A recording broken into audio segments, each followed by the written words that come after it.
Viewers, good morning. ఎంతమంది మీలో చికెన్ని మిస్ అవుతున్నారండి కార్తీక మాసం వల్ల? మీరు చికెన్ని మిస్ అవుతున్నట్లయితే మీకోసం ఈ రెసిపీ. ఓకేనండి, ప్యూర్ వెజ్ చికెన్ గ్రేవీ. ఇప్పుడు ఇంగ్రీడియంట్స్లోకి వెళ్ళిపోదాం. ఏమేమి కావాలో చెప్పేసుకుందాం. మనకు కావాల్సిన ఇంగ్రీడియంట్స్: ఉడకపెట్టి పిండి పెట్టుకున్న మిల్ మేకర్, కారం, ఉప్పు, ఇవి రెండు టేస్ట్కి సరిపడినంత, ఒక కప్పు అరకప్పు పచ్చిమిర్చి, కప్పు దానికంటే ఎక్కువగా ఉల్లిపాయలు, ఒక కప్పు టమాటో, గరం మసాలా. ఓకేనండి, ప్రొసీజర్లోకి వచ్చేద్దాం. ఆయిల్ సరిపడా తీసుకోవాలండి. ఆయిల్ ఫస్ట్ వేసేద్దాం. గరం మసాలా, సాల్ట్ చూసుకుని కూడా వేసుకోవచ్చు కదండి. కారం, ఈ రెండు వేసేసాం కదండి. ఇదంతా కోట్ చేసేసుకొని ఇలా ఒక హాఫ్ అన్ అవర్ పెట్టేసుకుందాం పక్కన.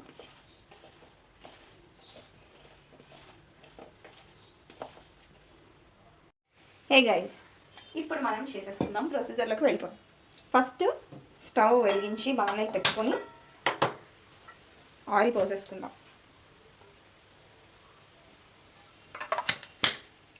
పోసేసుకున్నాము.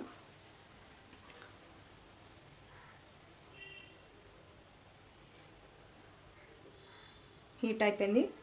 ముందు మిర్చి వేసేసుకుందాం.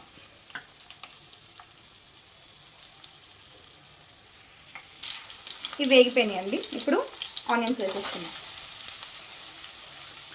మీకు ఏంటంటే చికెన్ తిన్నట్టే ఉంటుందండి. మిల్ మేకర్ తింటున్న ఫీలింగ్ ఉండదు, అసలు చికెన్ తిన్నట్టే అనిపిస్తుంది. అందువల్ల ఇది చేస్తున్నా. చాలామంది పాపం కార్తీక మాసంలో మిస్ అయ్యారు. నేనైతే ఈసారి కార్తీక మాసం చేయాల, ఎందుకంటే మా బాబుకి ఫీడింగ్ అది ఇవ్వాలి. ఎందుకు నేను ఇప్పుడు నాన్ వెజ్ మానేసి మార్నింగ్ లేచి తలస్నానం చేసేసి జలుబది చేసేసి చాలా ఇబ్బందులు పడుతుంది. ఫీడింగ్ మదర్ కదా, అందువల్ల చేయలేదు.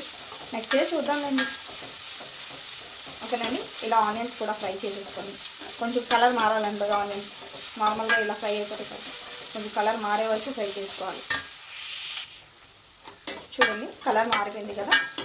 ఇప్పుడు మిల్ మేకర్స్ వేసేసుకుందాం.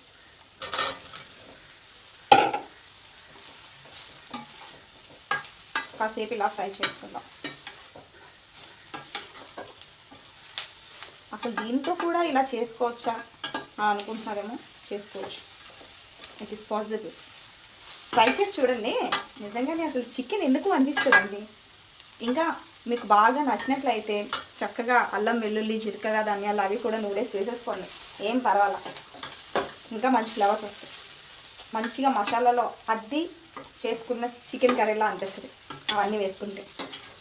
ఇప్పటికే మాకు వేడి కొట్టేస్తుంది గట్టిగా. బాబు మళ్ళీ ప్రాబ్లం కదా, మరి ఎక్కువ వేడి అవ్వకూడదు, అందుకనే మసాలాలు అవి వాడలేదు. ఇలా కాసేపు ఇలా మగ్గించేసుకుందాం. ఒక మూత పెట్టేసుకొని మగ్గించేసుకుందాం అండి. సిమ్లో పెట్టేసుకుంది, లో ఫ్లేమ్లో పెట్టేసుకొని మగ్గించుకుందాం.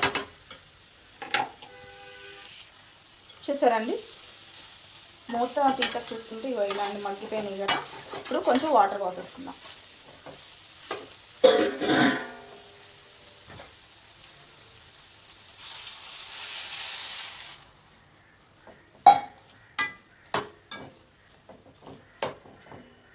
మీడియం ఫ్లేమ్లో పెట్టేసుకుందాం అండి వాటర్ పోసుకున్న తర్వాత.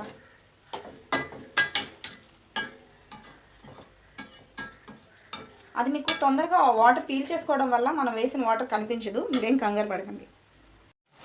ఇలా అయింది కదండి. ఇప్పుడు టమాటో వేసేసుకుందాం. టమాటో ఇలా చిన్న చిన్న ముక్కలుగా కట్ చేసి వేసుకున్నా పర్లా, లేదంటే ప్యూరీ వేసుకున్నా కూడా పర్లా.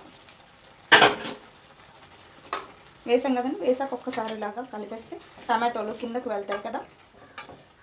వేడి మధ్యలో ఉంటే తొందరగా మగ్గి గ్రేవీ అనేది బాగా వస్తుంది కదండి. మళ్ళీ ఇంకోసారి మూత పెట్టేసుకుందాం. చూసారండి, అయిపోయింది. సేమ్ చికెన్లా కనిపిస్తుంది కదా మీకు. కొంచెం తీసేసుకొని సర్వింగ్ బౌల్ టేస్ట్ కూడా చేసేసుకుందాం.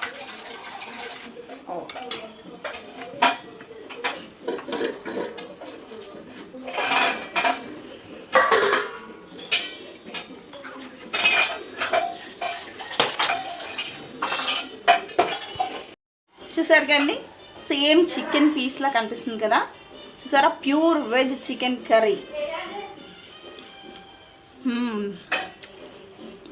చికెన్ కర్రీలా ఉందండి. మీరు కూడా ట్రై చేసేయండి. నచ్చితే లైక్, షేర్, సబ్స్క్రైబ్ చేయడం మాత్రం మర్చిపోవద్దు.